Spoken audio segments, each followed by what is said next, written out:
So this is the main Kleenose prototype. It has like a soft absorbent pad that's and it folds, once,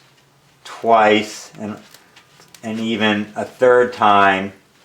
over, and then it's velcroed onto the glove. And then, so if you have to velcro a pad on, the first crease there is marked in a dotted line, and you kind of want that aiming like right in between your thumb and your index finger, right in there. So when you put it on, if you put it there, so you can now use it to wipe a counter or something. The original model is kind of meant for healthcare settings. So you wipe your counter, and then if there's any contamination, and then once this surface gets contaminated, you can just take your thumb and fold it and wipe some more. And then when that gets saturated and contaminated, you can flip it over one more time to get a fresh surface on the pad here. And then when it gets all contaminated, you just bunch it up like that, and you use your other hand to invert the protective glove,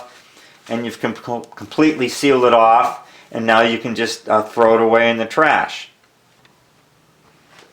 So here's the same prototype, and this was originally used, the Kleenose invention, to blow your nose. So it's the same folding action where you can, use it once to, blow your nose, and then fold it again to a fresh surface on the pad, and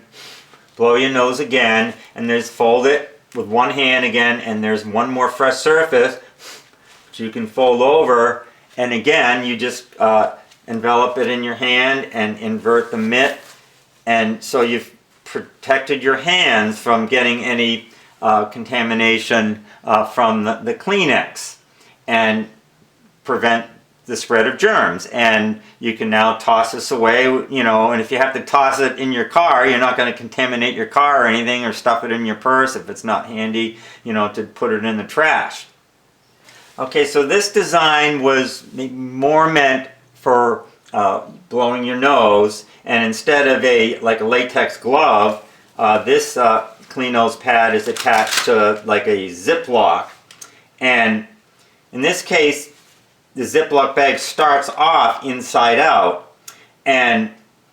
so when you invert it the other way, to enclose the spent tissue pad, the zipper will be in the right position. And now it's not as easy to just invert the glove because the glove sticks to the end of your fingers, so you need to, when you're inverting the glove, you need to, when you're done with your pad, which is over this, but you need to kind of grab the end of the bag with your fingers and start pulling it, inside out, and using your other hand to invert it. And this is, again, the pad will be on this, but I'm just showing you how to move your fingers, and then you'll have it like this, and you'll be able to zip it up, and I'll show that now. Okay, so here we are with the inverted Ziploc or baggie, and then again you put the original seam aiming kind of in between your thumb and index finger, and then you can proceed again. I'm repeating a little bit here, but just to blow your nose and use your thumb to fold it over, and now your thumb is right where the next crease is, right there, so you can blow your nose again, and then fold it along that crease, and you have one more surface that you can blow your nose. And then now,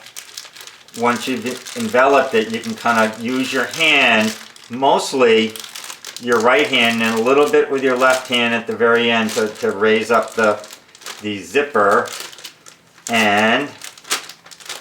so you can now zip it up, and you've totally contained your spent tissue. And again, this is good for healthcare settings, initially, and maybe public places as well, where the spread of any type of germs and viruses is